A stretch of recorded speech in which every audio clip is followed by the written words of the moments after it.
नमस्कार, आप देख रहे न्यूज इंडिया। आपके साथ मैं हूं चारुल शर्मा।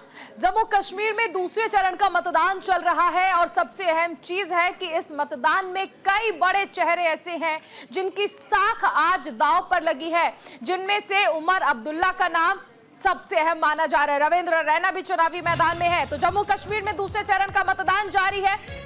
सुबह 9 बजे तक 10% मतदान हुआ है। सबसे ज्यादा पुंछ में 14.41% वोटिंग है। श्रीनगर में सबसे कम 4.7% मतदान हुआ है। तो जम्मू कश्मीर में मतदान चल रहा है। दूसरे चरण का मतदान है। पहले चरण में 61% वोटिंग हुई थी। तमाम कोशिशों के बावजूद 2014 का रिकॉर्ड नहीं टूटा। 2014 में लगभग 63% वोटिंग हुई थी। दूसरे चरण का मतदान जारी है और अभी मतदान की स्पीड काफी कम देखने को मिल रही है। पुंछ सबसे ज्यादा मतदान यहां पर हुआ है अब तक और सबसे कम श्रीनगर में देखने को मिल रहा है। पुंछ उन इलाकों में से है जहां पर अलगाववादी नेताओं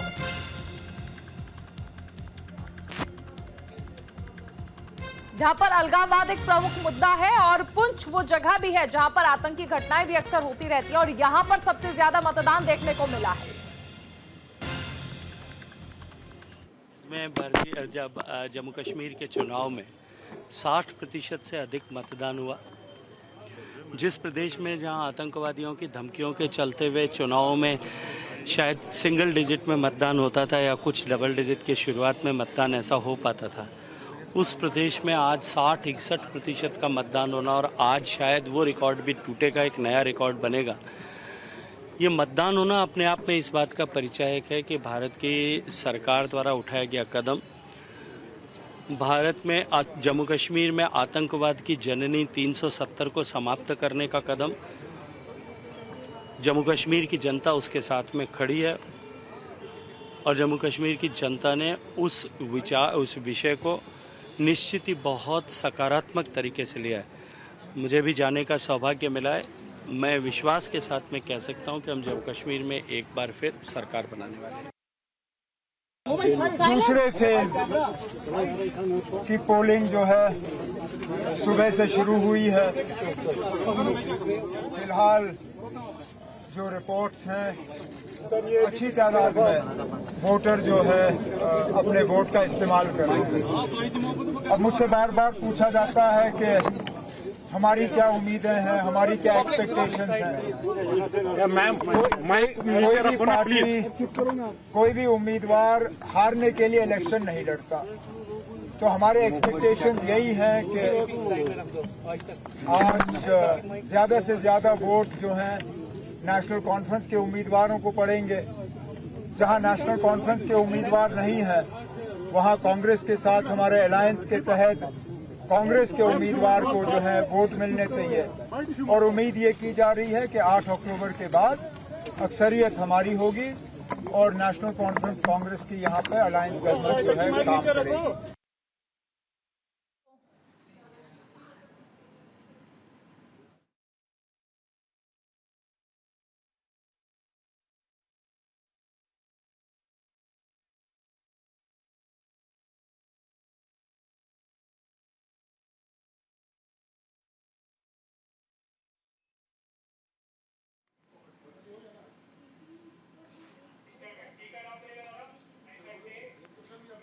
तो जम्मू कश्मीर विधानसभा चुनाव के दूसरे चरण के लिए आज मतदान चल रहा है। 6 जिलों की 26 सीटों पर मतदान हो रहा है। दूसरे चरण में मैदान में 239 उम्मीदवार हैं।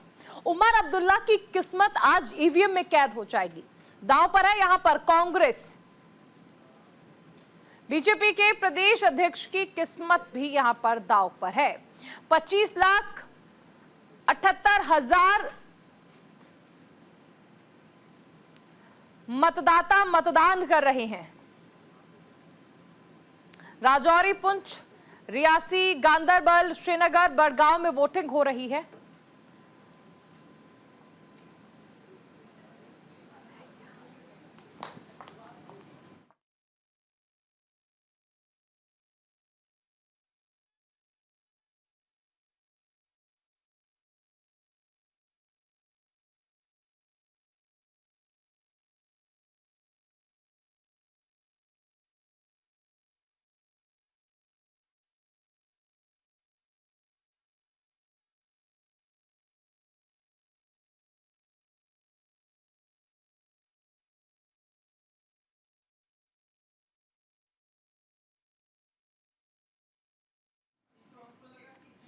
तो जम्मू कश्मीर विधानसभा चुनाव की बात हो रही है, दूसरे चरण का आज चुनाव चल रहा है और ऐसे में वीआईपी उम्मीदवार कौन है वो आपको बताते हैं। सबसे पहले उमर अब्दुल्ला जो कि 2 सीटों से चुनावी मैदान में है, रविंद्र रैना जो कि बीजेपी के प्रदेश अध्यक्ष भी हैं, तारिक हमीद कर्रा, सैयद मोहम्मद अल्ताफ बुखारी, सरजन अहमद बागे उर्फ सरजन बरकती जो कि चुनावी मैदान में और जेल से चुनाव लड़ रहे हैं।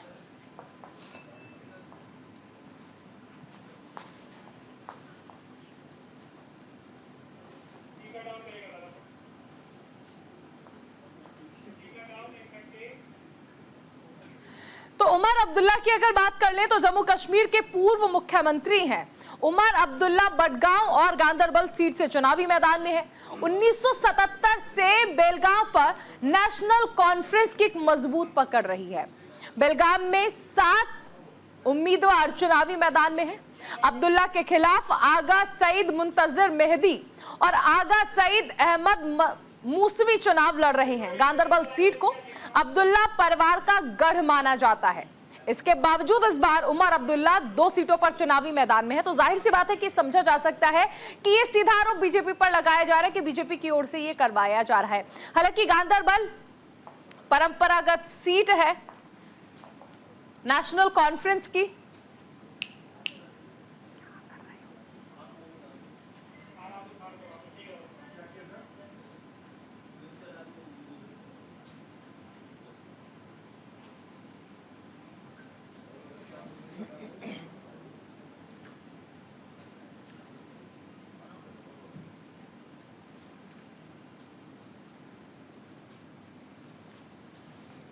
हमारे साथ सहयोगी रईस अहमद मागरे और दीपांकर गुप्ता जुड़ गए हैं।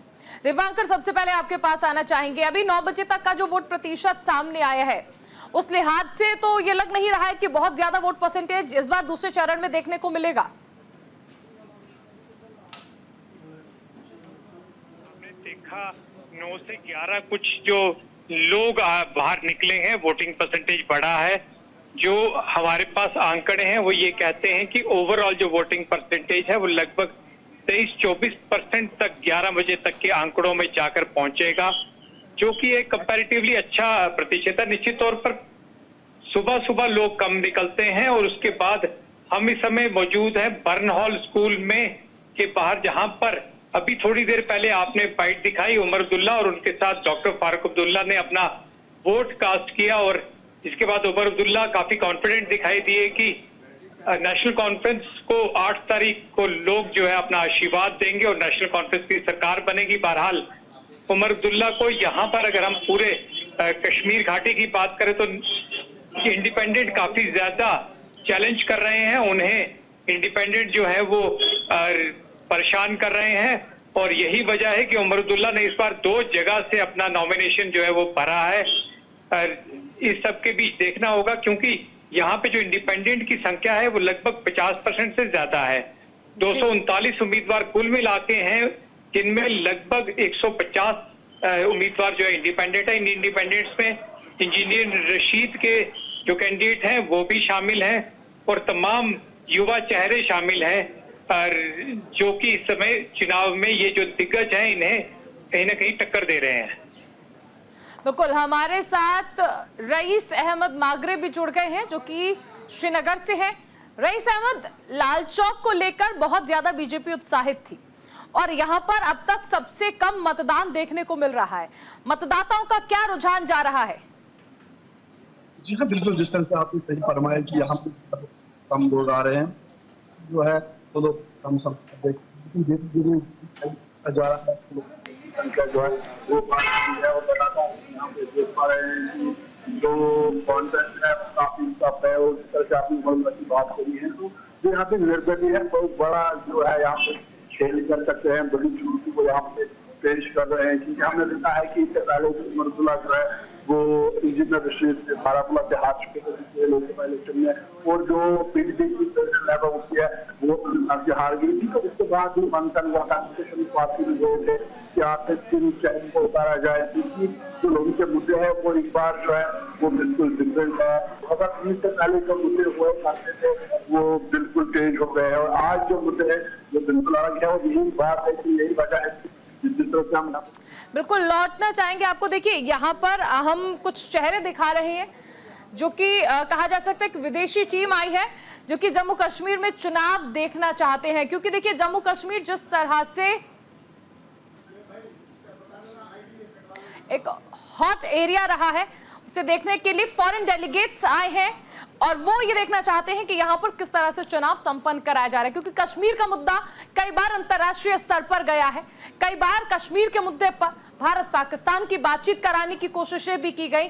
कई बार कश्मीर जब अंतर्राष्ट्रीय मंच पर सुर्खियां बटोर चुका है। अब यहाँ पर 10 साल बाद विधानसभा चुनाव हो रहे हैं और ऐसे में ये फॉरेन डेलीगेट्स हैं जो कि आए हैं, जो कि ये देखना चाहते हैं कि कश्मीर में जो चुनाव हो रहा है उसे किस तरह से संपन्न कराया जा रहा है, क्योंकि घाटी में चुनाव कराना एक बड़ी जिम्मेदारी के साथ साथ एक बड़ी चुनौती भी थी, खासकर जब पिछले कुछ समय से लगातार आतंकी घटनाएं हो रही हो और उस वक्त से भी जब घाटी एक वक्त ऐसी थी जहां पर लगातार खून के छींटे रहते थे। फॉरेन डेलीगेट्स आप देख रहे हैं, कश्मीर का चुनाव एक बड़ा मुद्दा बन गया है, अंतर्राष्ट्रीय स्तर पर इसकी बातचीत हो रही है। ऐसे में किस तरह से चुनाव संपन्न कराए जा रहे हैं, क्या प्रक्रिया चल रही है, चुनाव आयोग की ओर से क्या इंतजाम किए गए हैं, इन तमाम इंतजामों को जानने के लिए बारीकी से डिटेल्स देने के लिए यहां पर फॉरेन डेलीगेट्स आए। रईस हमारे साथ बने हुए हैं। रईस, देखिए यहाँ पर आप ये समझिए कि अब कश्मीर का चुनाव जो है वो इतना बड़ा मुद्दा बन गया है कि फॉरेन डेलीगेट्स आए हैं कश्मीर और वो ये देखना चाहते हैं कि आखिर चुनाव किस तरह से संपन्न कराया जा रहा है।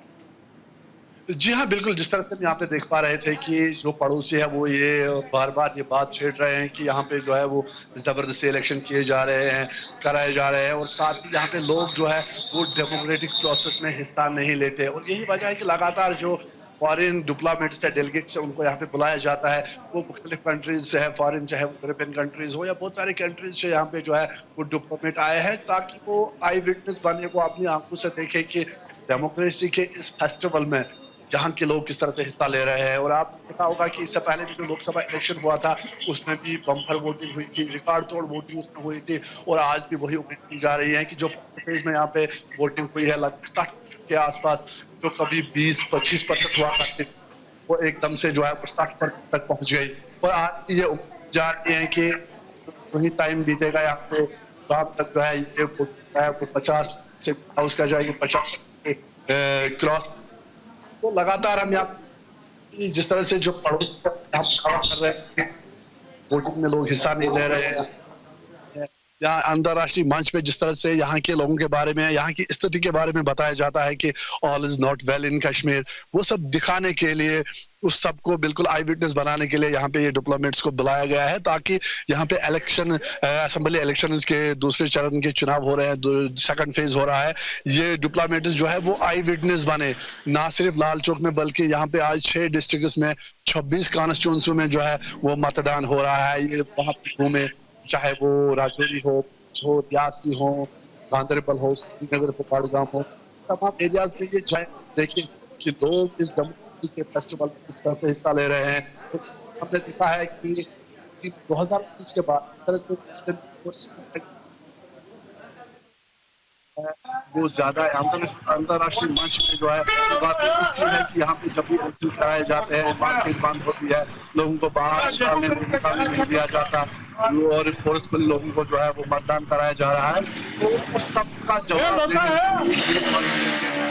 वो यहाँ पे आए हैं ताकि ये आई विटनेस बने, अपनी आंखों से देखे कि किस तरह की स्थिति है, किस तरह।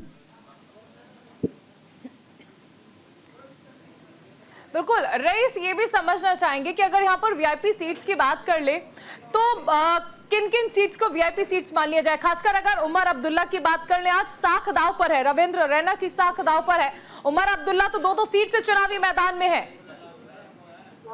बिल्कुल, जिस तरह से आपने कहा यहाँ पे जो है बड़े चेहरे जो है उनकी किस्मत जो है वो डाउन है।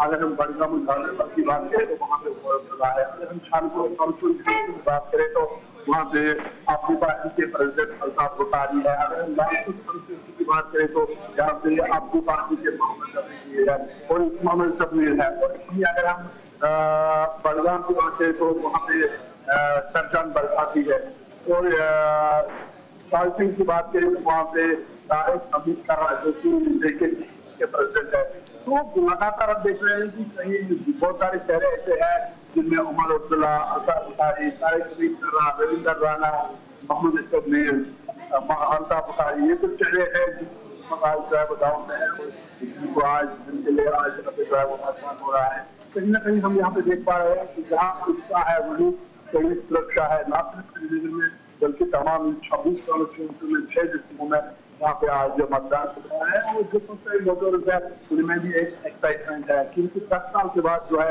यहाँ पे वोटिंग हो रही है। और यहाँ पे लोगों को भी कहा जा रहा है कि इस तरह से पोलिटिकल पार्टी के मुद्दे यहाँ पे पहले हुआ करते थे बिल्कुल चेंज हो गए हैं, चाहे 370 हो या कुछ और हो। इस वक्त जो सबसे बड़ा मुद्दा यहाँ के लोगों को जो सबसे बड़ा मुद्दा इस वक्त जो लोग फेस कर रहे हैं वो है बेरोजगारी, जो पूरे उरूज पे है। सबसे ज्यादा जो बेरोजगारी की शरह है वो आज पाई जा रही है। बिजली, पानी, महंगाई, ये चीजें तो है ही। रईस, एक चीज और समझना चाहेंगे आपसे कि 26 सीटों में से अगर हम 15 सीटों की बात कर ले तो अलगाववादियों का वहां पर प्रभाव देखने को मिलता है। ऐसे में ये वो जगह भी है, आप पुंछ की बात कर लीजिए, राजौरी की बात कर लीजिए, कुछ जगहें ऐसे हैं जहां पर लगातार आतंकी घटनाएं होती रही। वहां पर वोट परसेंटेज किस तरह से देखने को मिल रहा है, वहां के मतदाताओं में कैसा उत्साह है? जी हाँ, बिल्कुल। जिस तरह से हम यहाँ पे देख पा रहे हैं, चाहे राजौरी हो, पुंछ हो, यादव हो, पिछले कुछ दिनों से हम देख रहे हैं समय से लगातार जो है वहाँ पे जो है वो टेरर अटैक देखने को मिले हैं। लेकिन सबसे यहाँ पे अगर हम देखें कश्मीर में, क्योंकि यहाँ पे हमने गवर्नर रोल भी देखा है, उसके बाद जो लोग हैं वो कहीं ना कहीं चाह रहे हैं कि ऐसी हुकूमत बने जो लोगों के मुश्किलात का इजाला करे, क्योंकि यहाँ पे बेरोजगारी जो है वो पूरे पीक पे है। सबसे ज्यादा इस वक्त बेरोजगारी की शरह जो है वो पाई जा रही है। ऐसे भी लोग जो है वो चाह रहे हैं कि उनके मुश्किलात का इजाला हो, ऐसी हुकूमत बने, ऐसी गवर्नमेंट बने जो वाकई में उनके मुश्किलात का इजाला करे। और यही वजह है कि लोग जो है वो घरों से बाहर आ रहे हैं, अपने कैंडिडेट का वो चयन कर रहे हैं ताकि उन कैंडिडेट को चुना जाए जो वाकई में लोगों की खिदमत करे। और पिछले कुछ समय से हम देख रहे हैं कि जहाँ पे भी जो प्रभावित इलाके हैं वहाँ पे भी लोकसभा इलेक्शन में हमने देखा है कि अच्छी वोटिंग हुई है। और आज उम्मीद की जा रही है कि इन इलाकों में दोबारा से जो है वो लोग जो है वो बढ़ चढ़ के वोटिंग करेंगे और अच्छा 4% जो है वो देखने को मिलेगा।